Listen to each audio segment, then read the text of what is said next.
Hey, how's it going? So, seen any good movies lately? I mean, not really.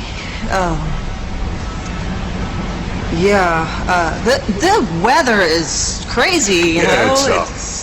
It's cold. It's Yeah. bad.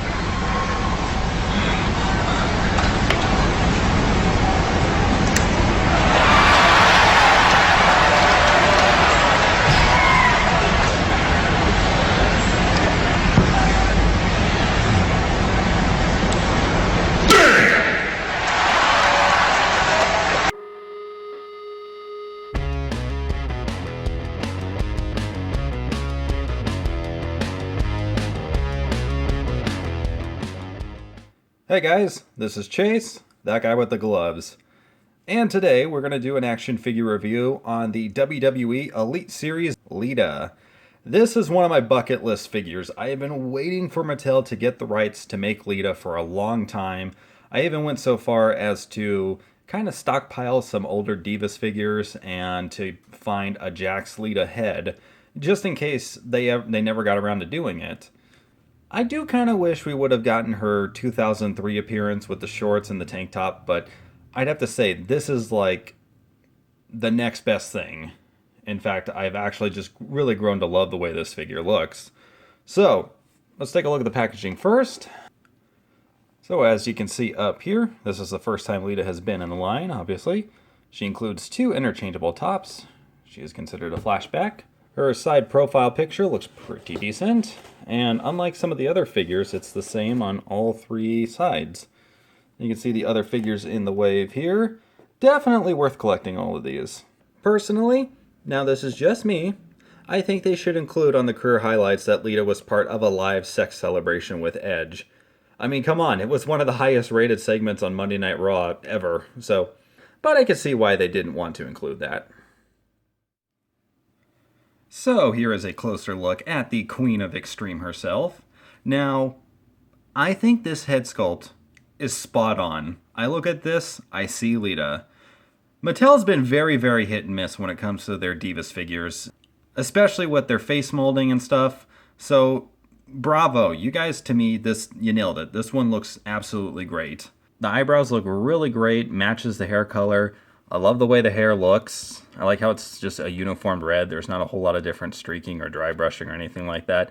You know, some added detail would be cool, but I've come to expect this level of quality with Mattel, and again, I just really like it. Yeah, it doesn't block articulation or anything. So yeah, I'm really happy. Skin tone looks great. Her tattoo right here, that detailing is awesome. Freaking love it. She's got a ton more tattoos now, but with them wanting to represent a certain era or look of LITA, I'm glad they just included this one. Damn, yeah. That was one of her more unique identifiers when she joined WWE. It was like, Jesus, who is this badass red-haired chick with this awesome shoulder tattoo? Very happy she hooked up with the Hardy Boys, because she really added something to Team Extreme. Not that her being teamed up with S.A. Rio was bad, but obviously she was just the highlight of that duo. So, without the top, she just got a normal black bra. Some parts are molded, the rest is all painted around. And she's wearing a blue thong. I actually am very surprised Mattel went ahead and painted her underwear on there.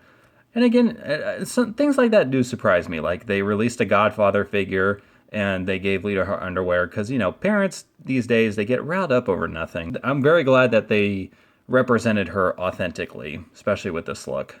I do kind of wish the bra matched the underwear, because there were photos and stuff of LITA back when I was growing up that I had posters of on my wall and whatnot. And she had a bra that was like this same blue color, and like she wore it in a matching set. So that would have been cool to see that represented. But, you know, me being the customizer that I am, I may fix that. Her pants, they look like they're all new original molding. I thought maybe they would have just kind of reused the Trish Stratus pants or the Caitlyn pants, but no, this all looks pretty new to me. She has all these like little pink loops and stuff like that. It was really popular in the fashion back in the 2000s. I would know because I used to own pants like this all the time. So yeah, and they go pretty much everywhere, and all those are molded on. They could have easily just painted these, so good on you, Mattel, for molding them. And then she's just got some pretty standard looking wrestling boots here. Not seeing any like laces or anything on them, so yeah, maybe they're more like, you know, punk boots or something like that, but they look great. Lita has a closed fist and an open palm. I'm not a big fan of this design for the Divas. I wish they would just have open hands, kind of like what the AJ Lee basic has, because they can't hold anything at all with hands like this. So that's something I really wish Mattel would just get rid of. In fact, if I'm going to talk about something real quick, I really wish Mattel across the board would get rid of closed fist on all their figures. I've seen a lot of people complaining about that, and I'm one of them. I really wish they all just had open hands so that they can hold chairs or kendo sticks or title belts or whatever. I think the closed fist, if you're going to have interchangeable hands, I wouldn't mind seeing that, but if you're not going to do that, I would just prefer them to have open hands across the board. Articulation on Lita is standard Diva. Her head can go 360 if you want it to. Her head can kind of look up and down a little bit, not too much though.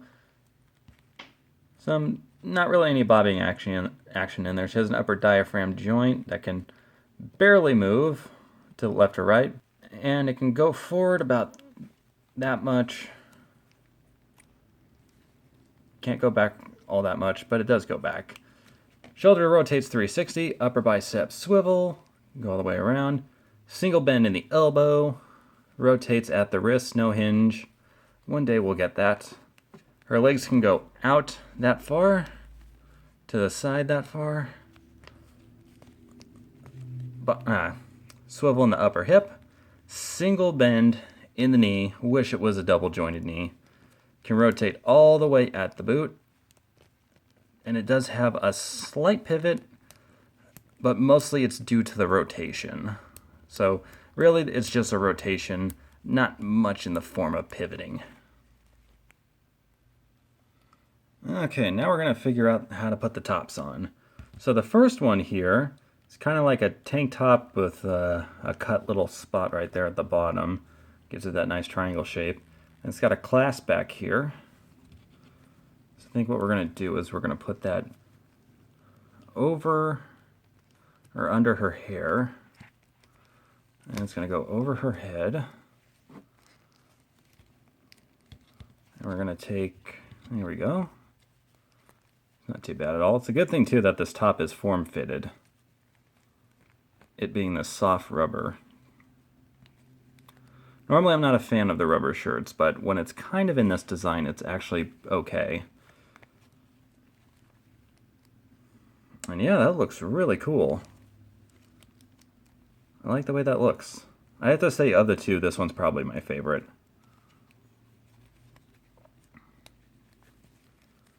And then it comes off her pretty easily as well. I just slip it over like that.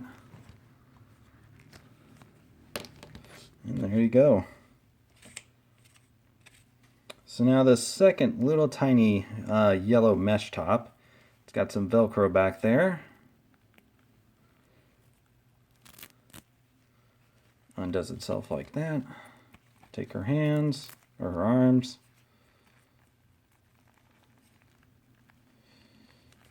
But 1, 2, and that again is a problem with the open palm, is that it's going to get caught on the mesh. So you'll want to be careful to avoid putting a hole in it or tearing it. In fact, why don't we do this hand first?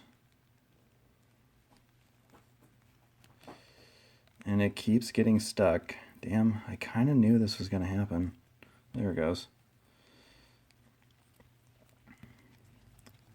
And I wouldn't put her hand all the way through it just yet.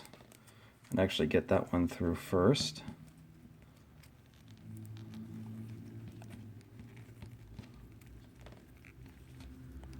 That was another problem I had, I think, was going to happen too was the Velcro would get tangled up in the mesh.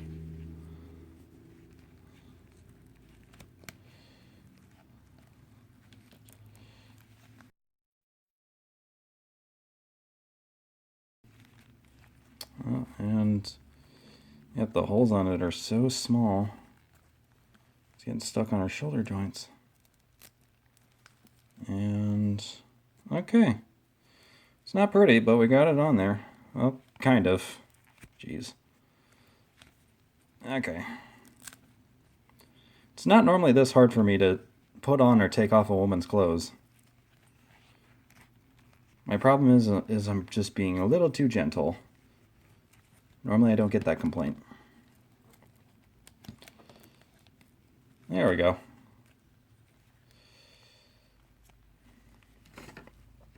All right. So there she is with her yellow mesh top. And I do like the way that looks. Doesn't block or hinder any articulation. It's pretty cool. It's a nice accessory. So the second thing, I wanted to see how she would look with both of these on. Because when it's winter time, sometimes you need to layer your clothing. Especially if you're wearing so little of it.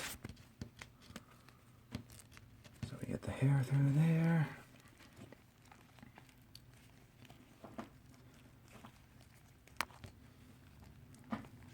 Okay. I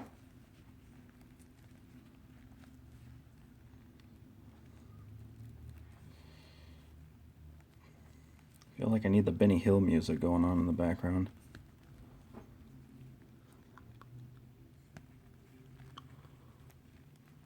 There we go. And voila. So she's got two tops on. That kind of looks a little silly. I do prefer it just to be one top. Overall, I am beyond satisfied with this WWE Elite 41 Lita figure. The face is perfect. I love the tattoo. The interchangeable tops, separately, they all work. I think the mesh one is just a little difficult to get on sometimes. Really wish they would get rid of the hands.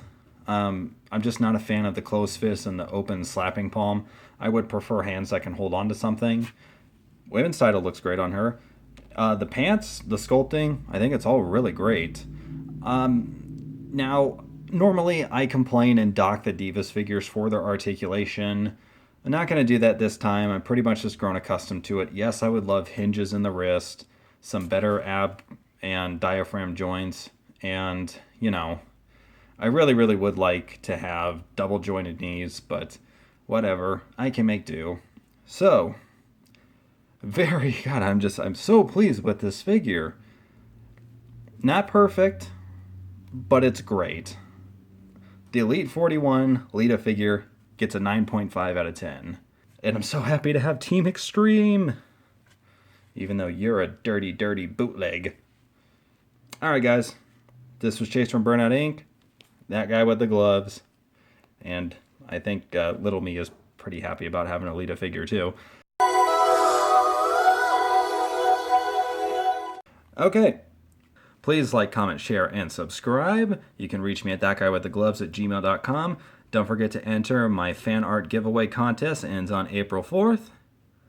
And I'll see you next time.